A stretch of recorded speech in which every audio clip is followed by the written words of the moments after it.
Okay. Now, I know you've been a mighty warrior along with Senator Shelby and Senator Sessions against all this runaway spending that we see the new Congress and the new president being married to, so to speak. I mean, it's almost like a new program every day. Tell us a little bit about the battle you're having to fight now and some things that we can do to help join you in that fight. Well, thanks. Well, as you know, one of the things that has been the stimulus packages that have come out. I have not supported the stimulus packages or the bailout packages that have come out of the Congress over the last several months. I voted against them. As you know, right now the President has the votes in the House of Representatives and really in the Senate too to get a lot of his programs through. But what we're trying to do is call attention that the budget that has been put forward by the President, we believe taxes too much, it spends too much, and it puts us much more in debt than we need to be. And therefore trying to deal with this, I think, is something that we would be amiss to be up here in Washington and not call attention to it. Back at the first part of April, the Democrat budget passed the House of Representatives and then, of course, in the Senate shortly thereafter. And I know on the House and Senate side, all Republicans voted against it, and not so much in a way that they wanted to not say, they want to work with the President, but again, that was an indication that there was not a single Republican that felt like they could support this legislation. And there were 20 Democrats on the House side who voted against the legislation. So it was bipartisan in respect that it had Democrats and Republicans that were against it, but only the Democrats were for it. And the amount of spending that's being put forward by this new budget that the President's proposing is something that's going to be saddled on not only our children, but really our grandchildren and great-grandchildren because of the amount of the debt. The national debt increased to $12.1 trillion with the passage of the stimulus package back in February. Now with this budget increase, the debt limit is going up to $13.2 trillion. So that just gives you some idea of the amount of debt that we're accumulating in this country, and that we need to try to say, we can't spend our way out of an economic recession. We need to do certain things probably to help the situation, but we can't spend our way out of the recession. How do you think, how the Republicans think that they can address these issues in a very realistic way? The thing that most Republicans want to see done is try to do things more through the private sector. Instead of trying to implement these government spending programs and all these costly programs, is trying to encourage the private sector to fill a lot of these roles and give them encouragement to do so, give them tax breaks, give them ways so that they are able to step up to the plate and they're able to do a lot of these things that would normally, or under the Democrats' budget, that it would be the federal government will be providing. So, and that's basically how it breaks down on many times between the Democrats and Republicans here in Washington. Is sometimes our goals are all the same. It's just how you get to that goal.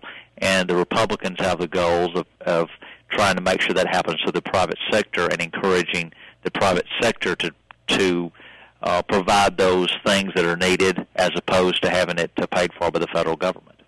Now, with that in mind, with the private sector, I know we've turned two sections of the economy into public sector, that is banking and now automotive, and yet we're still hearing that there may be some bankruptcies coming up in the automotive area of the economy.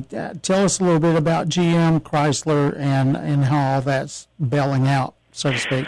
Well, as you say, a lot of money federal dollars have gone into there as far as taxpayer dollars, and we're still not seeing anything of really substantial change on that. We'll probably see them going into bankruptcy, and where they will have to restructure their debts. But again, the American taxpayer, I think, has been very frustrated in the standpoint that they have had to their tax money has been the ones that had to bail out these corporations that have not spent their money well, they have not done adequate planning over the last several years, or more than just the last several years, probably the last couple decades.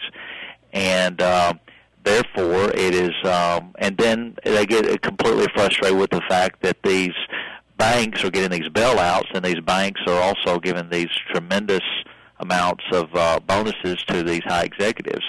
And so I think it has been the American people have been very frustrated, and rightly so, that the American taxpayer dollar is going to these companies that did not use good business judgment in their in the way that they were handling their own business.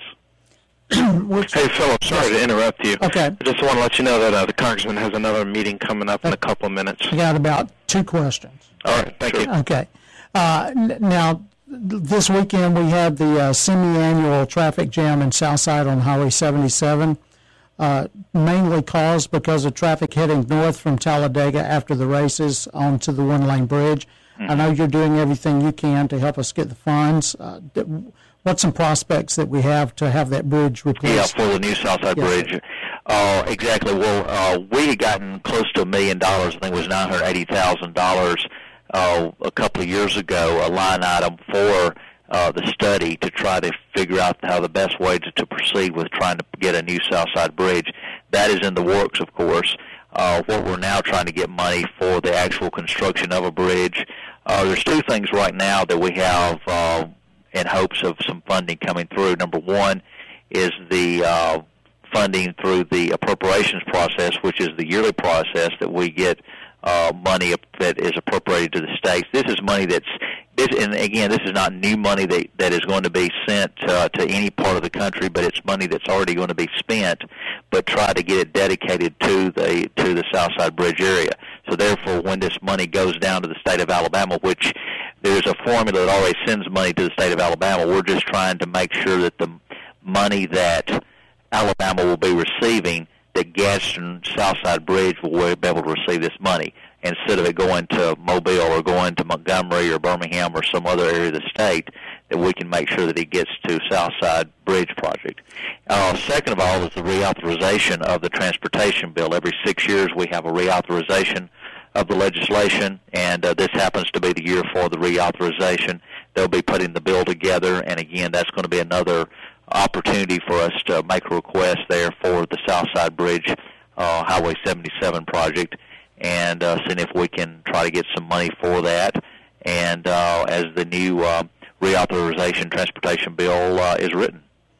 Well, as a Southside resident, I say it can't happen any sooner than we need. No, well, absolutely, and I know the county commissioner over there, Tim Choate, and also Representative Blaine Gallagher, who represents that area, have kept me well informed, and they came to me 2 or 3 years ago about this project, and we've been working with them, and we will continue to try, because we know that it is a big issue. Transportation, in my opinion, is one of the keys to economic development and economic success. It's hard for any area to help itself when the infrastructure is not there. So I feel that's a perfect way for the federal government to work hand in hand with the local and the state governments to try to make sure that they have adequate infrastructure so that people can come into that region, build factories, build companies that they can be able to get into the area, so that they will be able to,